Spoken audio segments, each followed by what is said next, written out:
আরেক বিশ্বশক্তি স্পেন 2010 সালে টিকি টাকা ফুটবলের জাদু দেখিয়ে প্রথমবার বিশ্বকাপ জয় করে বিশ্বকে মুগ্ধ করে দেয়।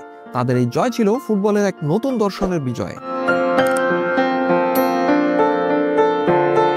এই 8টি দেশ, তাদের জয়, তাদের পরাজয়, তাদের আনন্দ আর তাদের কান্না সবকিছু মিলে ফিফা বিশ্বকাপের গল্পগুলো যেন মানব ইতিহাসের প্রতিচ্ছবি। প্রতিটি বিশ্বকাপ যেন এক নতুন স্বপ্ন, নতুন লড়াই আর নতুন গৌরবের হাতছানি। এই 8টি দেশই প্রমাণ করে ফুটবলের মাঠে শুধু পায়ের জাদু নয়, প্রয়োজন দৃঢ় সংকল্প আর একতাবদ্ধ হয়ে লড়াই করার মানসিকতা।